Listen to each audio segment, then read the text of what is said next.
ठीक है।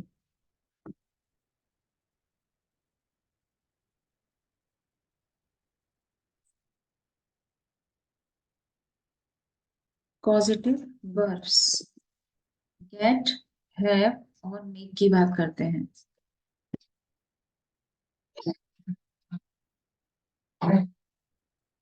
बच्चा, पॉजिटिव वर्ब्स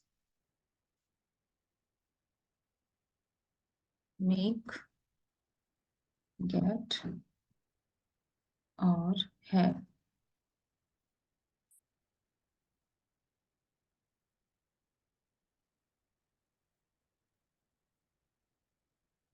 सबसे पहले तो ये समझ लेते हैं ये होता क्या है ना, पॉजिटिव वर्ब क्यों इनको पॉजिटिव बोलते हैं। राइट डाउन करते जाइए, नोट्स बनाते जाइए, थोड़ा बहुत चलेगा ना।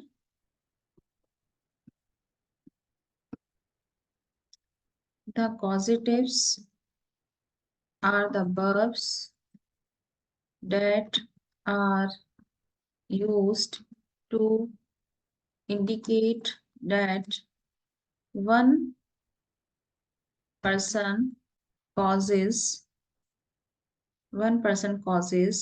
another, causes, force, allow another to do something for the first person। मतलब कोई एक पर्सन दूसरे व्यक्ति से फोर्स कर रहा है कि ये काम मेरे लिए करो, करके दो ना, ऐसे करके। वन कैन कॉज का मतलब वही force, cause somebody to do something for him, or her by asking, या तो कहा जा रहा है उससे, पेइंग या पे किया जा रहा है, या फिर उससे रिक्वेस्ट किया जा रहा है, और फोर्सिंग द पर्सन। ठीक है। तो पॉजिटिव वर्ब्स ये वाले वर्ब्स होते हैं। तो गेट है, मेक, अलाउ भी होता है, लेट भी होता है, परमिट भी होता है। तो जनरली जो हमको सीखना है, मेक, गेट, हैव, इसके बारे में सीख लेते हैं। अलाउ और लेट का भी बताएंगे, पहले इसका सीख लेते हैं। तो इसमें सबसे पहले बात करेंगे हम मेक की। देखिए, make, how to use make as a positive verb. देखिए, इसका फॉर्मूला रहेगा मेक का, रूल नंबर 1 रहेगा। मेक लगाएंगे, मान लीजिए सब्जेक्ट लगाएंगे सबसे पहले, प्लस मेक, प्लस सब्जेक्ट लगा दिया, मेक लगा दिया, प्लस उसके बाद हमने लगाया ऑब्जेक्ट, और उसके बाद लगाया हमने बियर इन्फिनेटिव। बियर इन्फिनेटिव का मतलब ये होता है कि हम टू नहीं लगाएंगे, और उसको हम वर्ब की फर्स्ट फॉर्म नहीं बोलते हैं, हम उसको बियर इन्फिनेटिव बोलते हैं। मतलब विदाउट टू हम वर्ब को यूज करेंगे। ठीक है। जैसे कि एग्जाम्पल देखिए। हाँ, एक चीज और, एक चीज और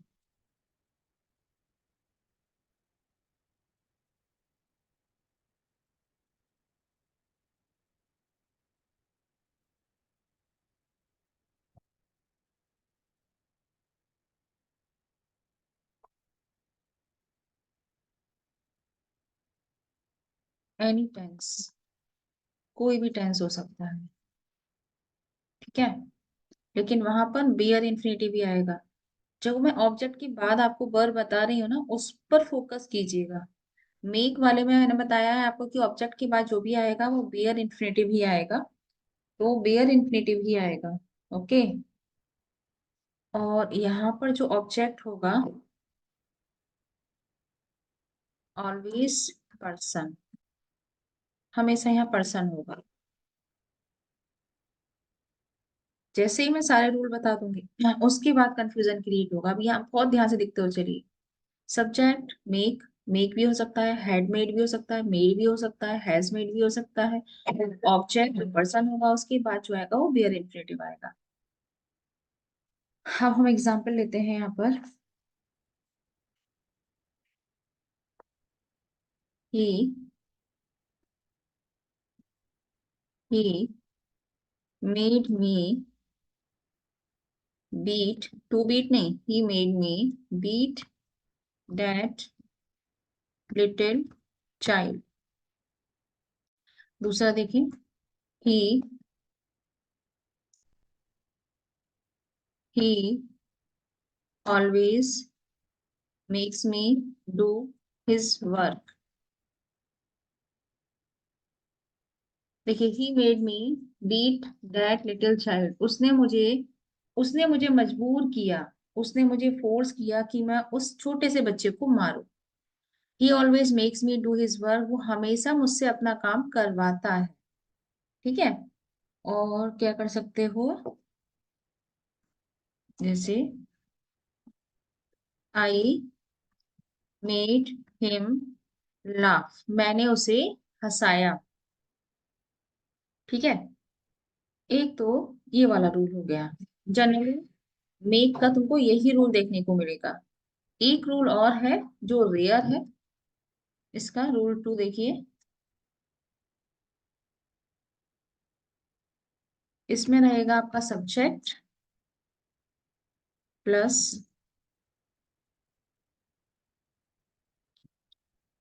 रिफ्लेक्सिव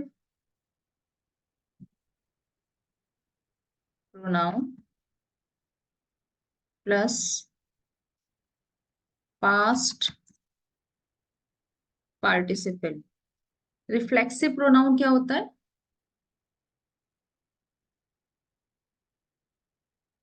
हम्म, रिफ्लेक्सिव प्रोनाउन क्या होता है? बताओ भाई। और पास्ट पार्टिसिपल क्या होता है?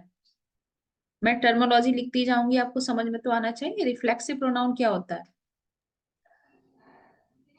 himself, herself, ठीक है, हिमसेल्फ हरसेल्फ। और past participle himself herself my self your self. Past participle क्या होता है? was waiting, past was participle, past participle होता है थर्ड फॉर्म। okay. हमें हमारा जो टर्मोलॉजी ये कहता है कि थर्ड फॉर्म नाम का कुछ नहीं होता है, पास्ट पार्टिसिपल बोलते हैं इसको। जनरल इंग्लिश में समझाने के लिए हम यूज कर लेते हैं कि थर्ड फॉर्म लगा दो। इज आर एम जो होता है ना उसको, या हैज हैव होता है उसको, हम हेल्पिंग वर्ब नहीं बोलते हैं, उसको हम बोलते हैं ऑक्सिलरी वर्ब। लेकिन बच्चों को समझाने के लिए हम कह देते हैं हेल्पिंग वर्ब लगा दो। ठीक है। तो हम थर्ड फॉर्म को जहां भी मैं यूज करूं वहां पास्ट पार्टिसिपल, जहां लिखा मैंने समझ लीजिए थर्ड फॉर्म की बात कर रही हूँ मैं। तो ये भी यहाँ भी मेक के बाद कोई भी टेंस आ सकता है। सब्जेक्ट, ये ध्यान रखिएगा, एनी टेंस। ये लिखने का रीजन आपको आगे समझ में आएगा क्यों लिख रही हूँ मैं एनी टेंस। सब्जेक्ट मेक के बाद कोई भी टेंस, और अगर उसका रिफ्लेक्सिव प्रोनाउन दे रखा है तो आगे पास्ट पार्टिसिपल आएगा, ना कि वेयर इंफिनिटिव जो ऊपर बताया ना। He made me beat, he always makes me, I made him laugh, ऐसा नहीं आएगा। किट्टू, बैक आ जाओ बेटा।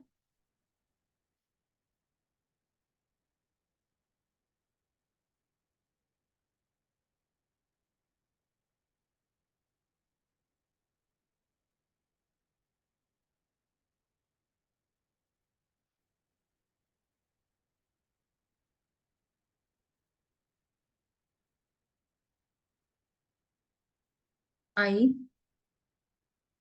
मेक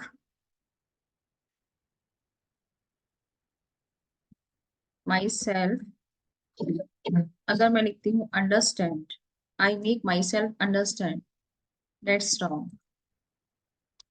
करेक्ट क्या होगा? I make my self understood. तो अगर आपको मेक के बाद रिफ्लेक्सिव प्रोनाउन दिख जाए, सीधा थर्ड फॉर्म लगा दीजिए। और अगर उसके बाद माई सेल्फ नहीं है, कोई भी प्रोनाउन आ रहा है, कोई भी ऑब्जेक्ट आ रहा है, राम श्याम आई माई मी जो भी आ रहा है, तो आपको बी एन इन्फिनेटिव लगाना है, मतलब जो आपका बेस फॉर्म ऑफ वर्ब है वो लगाना है। ये वाला क्लियर हो गया। मेक का सिर्फ इतना ही है। क्लियर बिल्कुल।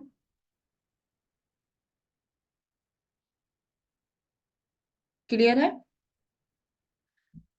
कॉपी कर लिया इसको। नेक्स्ट पर आ जाए। हम्म। क्यों बच्चों, नेक्स्ट पर आ जाए। क्लियर। Yes, ma'am.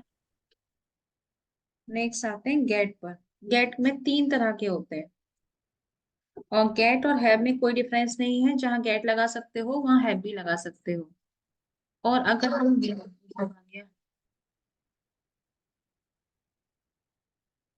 अगर हम इसकी बात करें मेक की, तो मेक जो है ना गेट से ज्यादा स्ट्रोंगर होता है। मेक के बाद हमेशा पर्सन आता है। मेक के बाद कभी ऑब्जेक्ट नहीं आएगा, गेट के बाद ऑब्जेक्ट भी आ जाता है, वो बताती हूँ कैसे। ठीक। अब दूसरा हम आते हैं गेट पर। Gate,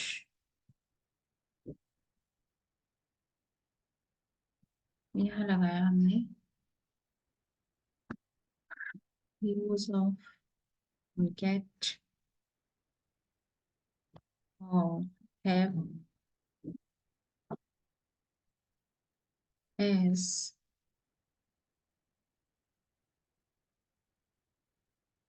positive verbs. देखिए,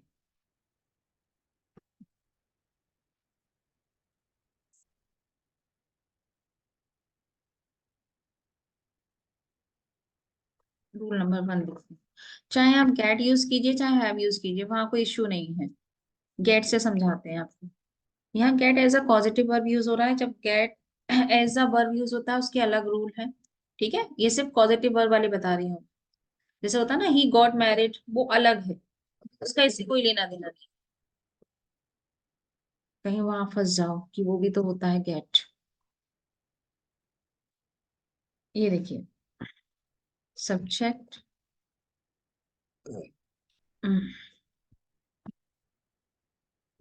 प्लस गेट,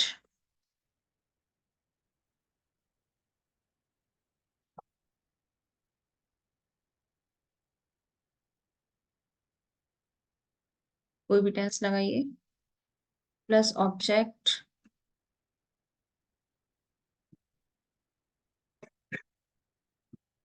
मुझे सुनाना नहीं बेटा, मैं पढ़ा रही हूँ इस टाइम, सुनाना वहां रखो। हटाओ वहां से, यहाँ से याद करो, अभी आपने याद भी नहीं किया है। यूजली ऑब्जेक्ट, यूजली क्या होता है यहाँ पर, पर्सन ही होता है usually, person, usually person, plus क्या आएगा यहाँ पर, पास्ट पार्टिसिपल। पास्ट पार्टिसिपल मतलब थर्ड फॉर्म। जैसे पास्ट पार्टिसिपल जब हम लगाते हैं तो रीजन क्या होता है, mean to cause something to be done by somebody। जब हम सब्जेक्ट, गेट, ऑब्जेक्ट, और ऑब्जेक्ट के साथ अगर हम थर्ड फॉर्म लगा रहे हैं, तो इसका मतलब ये है कि हम कुछ ऐसा घटित करवा रहे हैं, मतलब किसी व्यक्ति से कोई काम हमने करवा लिया, टू बी डन, करवा लिया। जैसे एग्जाम्पल देखिए, आई must get my watch repaired. मुझे अपनी वॉच रिपेयर्ड करवाई, मतलब मैंने, मुझे अपनी वॉच रिपेयर करवानी होगी। जैसे मैं कहूँ, I am going to get my hair cut. मैं अपने बालों के कट के लिए, हेयर कट, मैं अपने बालों के हेयर कट के लिए जा रहा हूँ। अब जैसे मैं रूल टू की बात करूं, वहां से ये रूल क्लियर होगा। जैसे रूल 2 की बात करूं तो उसमें हम क्या लगाते हैं, सब्जेक्ट लगाते हैं प्लस ऑब्जेक्ट, वो गेट लगाएंगे, गेट के बाद ऑब्जेक्ट लगाएंगे और ऑब्जेक्ट के बाद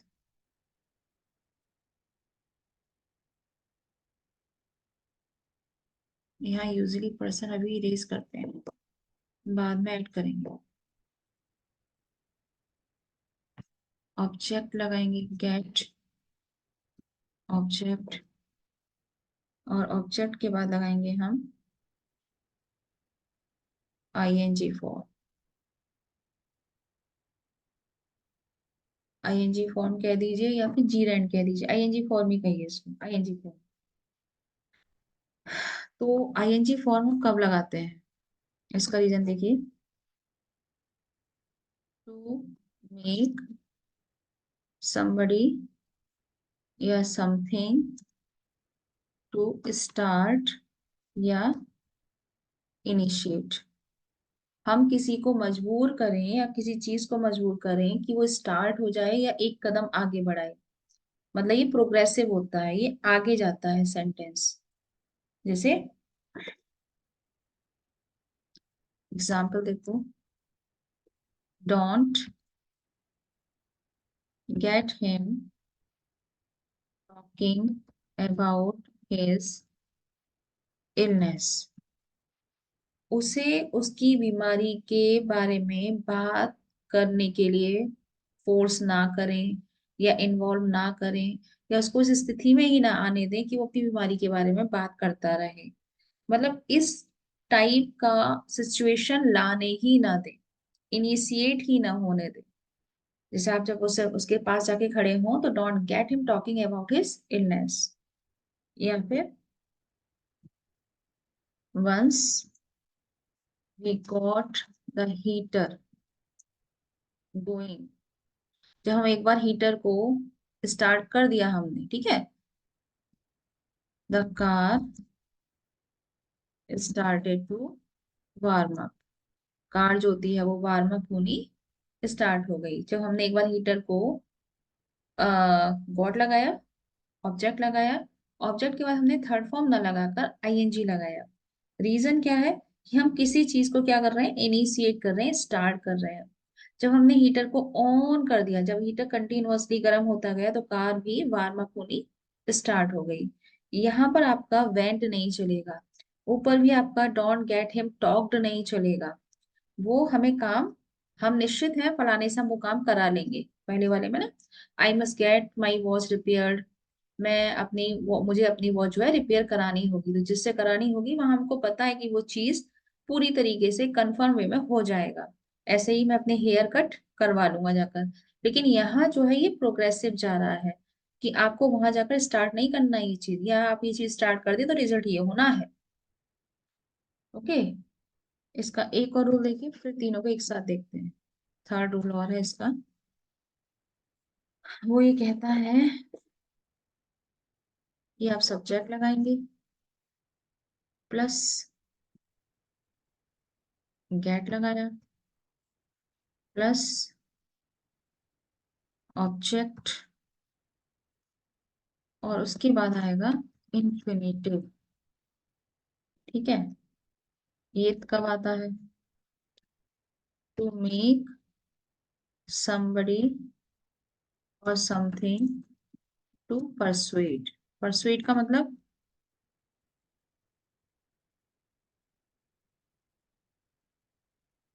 परसुएड का मतलब रिक्वेस्ट करना। रिक्वेस्ट करना। Generally, generally in the matter of some difficulty, generally in the matter of some difficulty. जैसे एग्जाम्पल देखिए इसका, I can't get that child to go to bed. मैं उस बच्चे को बेड तक नहीं ले जा सकता। या फिर get him to help us if you can. Get him to help us, उसकी मतलब get him, उससे कहो कि वो हमारी हेल्प करे अगर तुम ऐसा कर सकते हो तो। ठीक है, उससे कहो कि वो हमारी हेल्प करे। या फिर एक और देखो, सी, देखो, if you can get the car to start. अब देखिए वहां स्टार्टिंग हमने कहा था कोई चीज स्टार्ट करनी हो तो आपको आईएनजी लगाना है, लेकिन यहाँ पर देखो सी, देखो कि क्या तुम कर सकते हो। You can get the car to start, car start नहीं हो रही है, क्या तुम कार को स्टार्ट कर सकते हो। तो यहाँ पर आपका टू स्टार्ट आएगा गेट होते हुए भी। ओके, अब गेट के स्टार्टिंग से देखते हैं। फर्स्ट वाला आपका रहा कि आपको जो है इसमें आप जनरली देखो जो ऑब्जेक्ट है वो जनरली आपका नॉन लिविंग आ रहा है, लिविंग भी आ रहा है लेकिन अक्सर नॉन लिविंग आ रहा है, मेक वाले में हमेशा लिविंग आएगा। ओके, तो अगर आपको mean to cause something to be done by someone या समबडी, आपको किसी के द्वारा कोई काम करवाना है तो आप आगे ईडी लगाएंगे। Okay, I must get my watch repaired, hair cut, या फिर I got my room cleaned, या फिर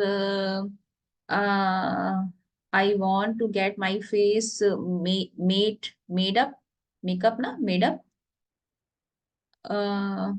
अब दूसरे वाले में आपका आईएनजी फॉर्म आएगा अगर कोई व्यक्ति या किसी चीज को आप स्टार्ट कर रहे हैं या इनिशिएटिव ले रहे हैं, मतलब वो प्रोग्रेसिव हो रहा है काम, मतलब वो रुका हुआ नहीं है, उसको आपको प्रोग्रेस में लाना है या नहीं लाना है। तो जैसे आ रहा है ना, don't get him talking about his illness, आप डोंट हटा दीजिए, gate him talking about his illness, मतलब उससे उसकी बीमारी के बारे में बात करो जरा जाकर, गेट हिम। ठीक है, डोंट गेट हिम मतलब उससे उसकी बीमारी के बारे में बात मत करना। दूसरा, हाँ इसको पहन के जाओ, बहुत ठंडा है नीचे। और once you got the heater going, clear हो ही गया होगा। थर्ड वाले में, बाय, थर्ड वाले में इंफिनिटिव लगाएंगे कब, जब बहुत डिफिकल्ट टाइम चल रहा हो और आप किसी से रिक्वेस्ट कर रहे हैं, करवा नहीं रहे काम। ऊपर वाले में आपने वॉच रिपेयर करवाया पैसे दोगे, हेयर कट कराया पैसे दोगे, लेकिन यहाँ पर आप रिक्वेस्ट कर रहे हो, मतलब यहाँ पर जो गेट है वो रिक्वेस्ट के सेंस में आ गया, परसुएट के सेंस में आ गया। जैसे ही वो रिक्वेस्ट के सेंस में आ जाए आपको टू लगाना है। I can't get that child to go to bed, अब यहाँ पर आप वेंट टू बेड नहीं कर सकते, क्योंकि ये काम किसी को आप पैसे देकर नहीं करा रहे हैं, आप उसको लेके जा ही नहीं सकते, तो आप परसुएट कर रहे हैं कि आप नॉट हटा दीजिए, I can get that child to go to bed. क्या, पता नहीं, देख लो इसमें बाथरूम में देख लो, और डिस्टर्ब ना करो बेटा, ये रिकॉर्ड होता है सारा। और जैसे get him to us if you can, या see if you can, clear हो गया। गेट और मेक, इसमें आप हैव भी लगा सकते हो, I must have my watch repaired, I am going to have my hair cut, don't have him talking, once you had the heater going. ठीक है, I can't have that child, have him, अजीब लग रहा होगा सुनने में लेकिन एकदम करेक्ट है ये, have him to help us, see if you can have the car to start. इसको सबको कॉपी कर लो, स्क्रीनशॉट में फेवर नहीं करूंगी, स्क्रीनशॉट मिलेगा भी नहीं, कॉपी में था मेरे तो सब मिल गया। ओके, और आपको ये कहीं नेट पर भी नहीं मिलेगा जो रूल्स में बता रहे हैं। लिख लिया, हो गया, क्लियर हो गया। नहीं हुआ हो तो बोल देना। अब अगली चीज पर आते हैं, इसको कॉपी कर लीजिए। आपका जो मेक था, मेक में क्या आ रहा था, क्यों भाई, प्रगति, मेक में क्या आ रहा था, मेक में क्या रूल था, सब्जेक्ट प्लस मेक प्लस क्या था उसमें रूल।